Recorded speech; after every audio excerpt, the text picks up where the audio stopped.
Broadcasting live from the True Crime Today studios to the world.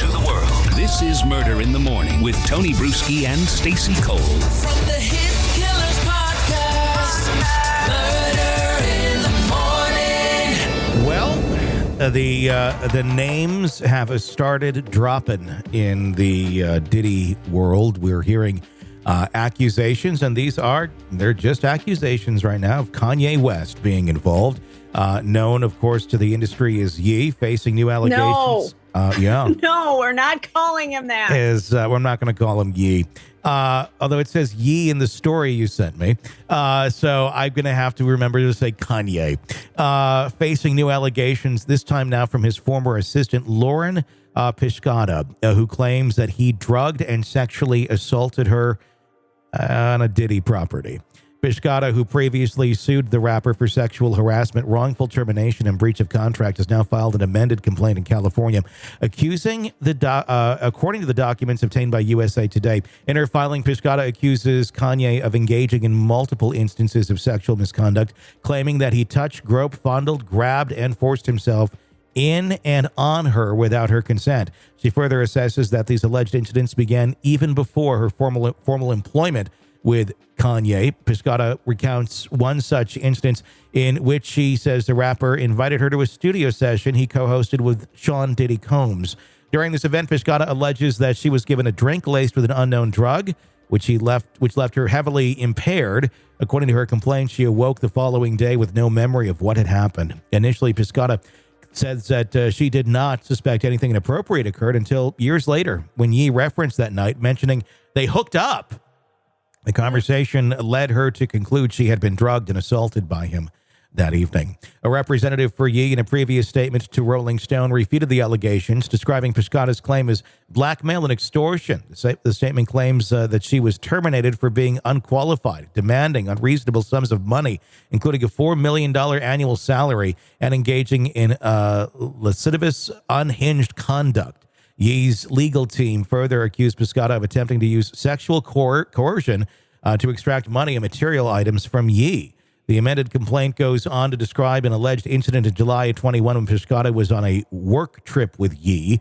According to Pisciotta, Kanye showed up at her hotel room claiming he needed to use her shower because his was not working.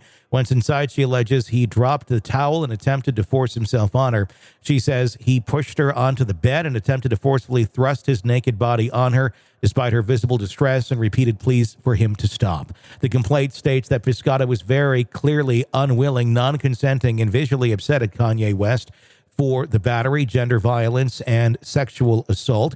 Throughout her time working for Ye, Pisciotta alleges that she endured constant sexual harassment, noting that she had expressed her lack of interest in a relationship with him. The complaint claims that she received numerous sexually explicit text messages from the rapper, which she has provided as evidence. Pisciotta states that this continued harassment, combined with the alleged assault, left her suffering from severe anxiety, depression, and overwhelming PTSD, according to her.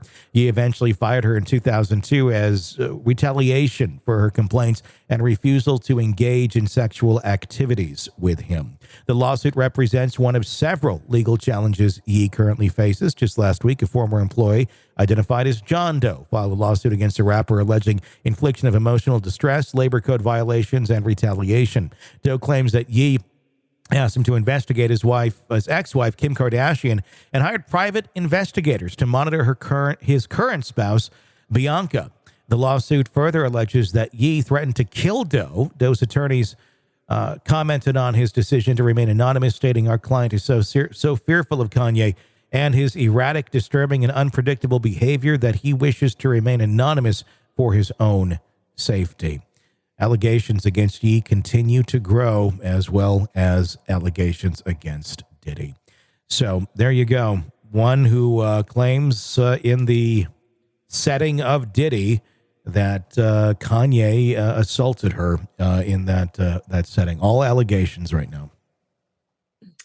Do you recall mentioning that sometimes these lyrics are just imitating real life? Yeah.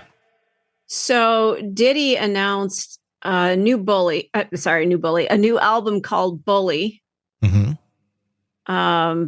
Also that there's a song called Beauty and the Beast. The track features Kanye singing over a gentle instrumental with the lyrics, "I still think about it every night and day to try to stay away, to keep my audience. Don't take this disrespect. I'm still sitting here trying to redirect."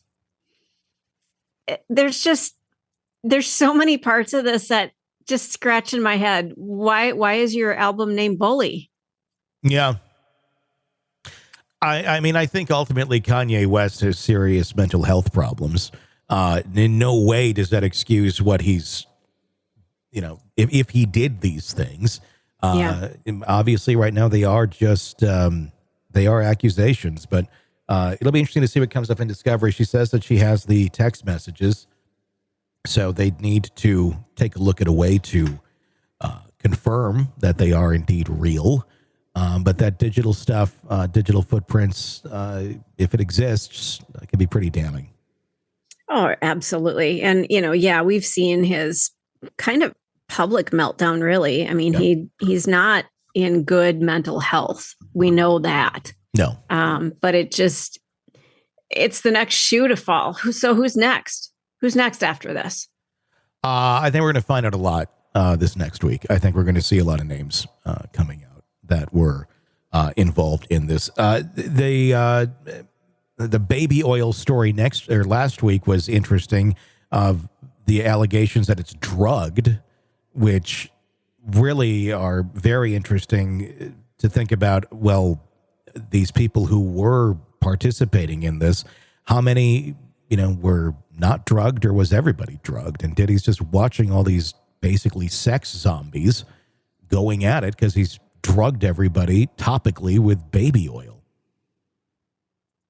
So then what sort of accountability do they have if they're all, basically zombies? Yeah, that's a really good point. They don't have, the credibility goes down tremendously, which is such a tragic thing because, Now, it makes my head want to burst open. I think we're going to see a lot of names that are going to come out here of people that were participating in his freak-offs. Names that will surprise, and some that won't. But it's going to be a question of the accountability for those involved. Was this a consensual thing? Were any crimes committed? Were there minors involved? There's going to be a lot of... Sounds like there were. Our next story that we're going to do mentions a 16-year-old. So there were allegedly minors. Yes, but it's questionable. Were they at these parties, or was that a private thing with Diddy and a minor? Where there wasn't a bunch of people. There's just so many questions. But then ultimately, whatever we find out in these videos, it's going to be okay. Well, what's the accountability for these people in these videos if they're all drugged beyond their knowledge? It's just, I don't know. It's getting so fucking, you can't predict this. You can't make this up. I just don't even know what to do. I mean, every day we're hearing new lawsuits, new accusations. We've added, antics and Macy's to the story today. And some other disturbing details. But they all kind of tell the same sort of story of just a really, really depraved human being who would do anything he wanted and was doing anything he wanted. With no consequences. Yeah. Zero. And being protected by record companies who wanted to make the money and, let Diddy be Diddy. But really shielded the reality of just what that meant from the public for many years. There's more Diddy to come, because this shit don't stop till we reach the top. All right, true crime addicts, let's cut the crap. You're knee-deep in the gory details of your favorite podcast when suddenly a commercial hits like a bad meal. Seriously? You deserve better. Upgrade to True Crime Today Premium Plus on Apple Podcasts, where you can binge without those annoying ads. Plus, get extended interviews that go deeper into the darkness and early access to episodes so you can be the first to know. It's like trading up from fast food to fine dining, but with more blood. So, go ahead. Search for True Crime Today Premium Plus on Apple Podcasts. subscribe, and feast on the good stuff.